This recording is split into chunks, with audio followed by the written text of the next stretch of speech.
Mr. Emmer, my name is Connie Gott McCoy. I live in Woodbury and I work at Keys Cafe. And this letter, I was writing this letter to you and I was going to mail it to you, but I found out you were going to be here and I was thrilled. This letter is in response to the July 6th article in the Minneapolis Star and Tribune regarding lowering the minimum wage for tipped employees. I have your quotes, sir. Hear me out. Statement number 1, word for word from the paper.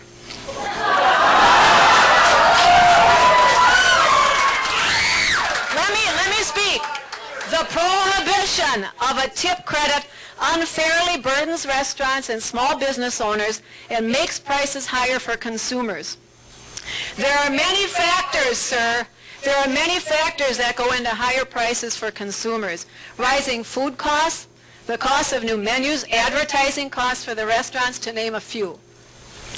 It's not fair to blame the salary of a tipped employee solely for a price increase to the customer. Statement number 2, word for word. We want to make sure that everybody's successful, not just the employees, but the people who want to enjoy our restaurants. This statement makes no sense at all.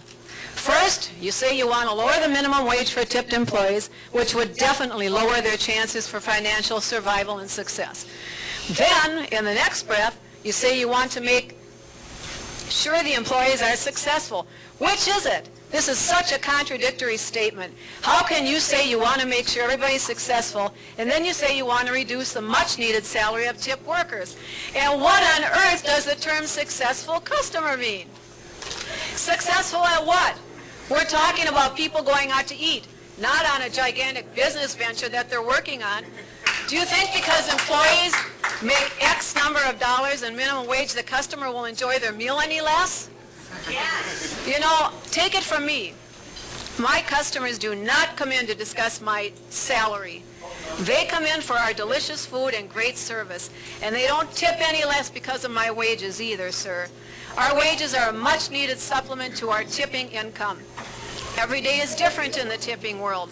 One day is busy with great tips. The next can be slow with very poor or average tips.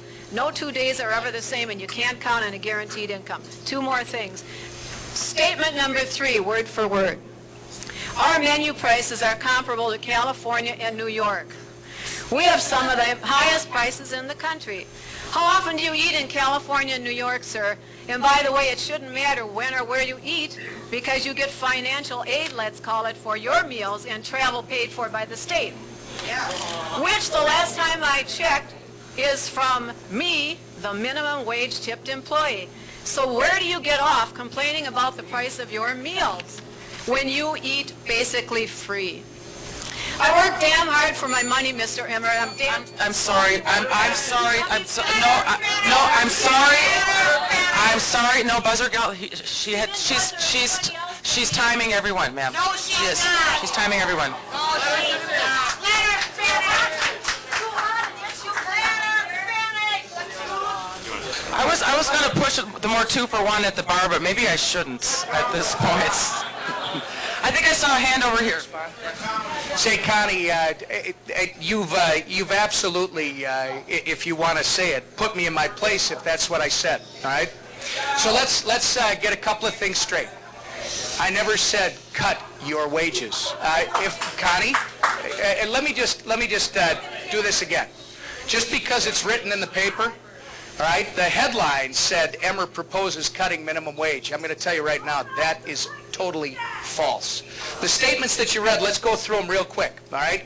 The discussion over here about people not understanding a tip credit is because somebody in our media reported it is automatically telling you, Connie, who works her tail off for the minimum wage and whatever tips she gets, that Emmer somehow wants you to earn $13 an hour. That is not true.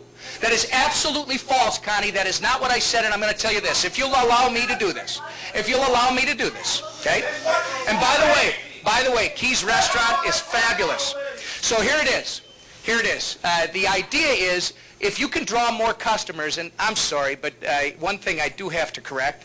1, I don't get my meals for free. 2, you don't pay for them. 2, you don't pay for them.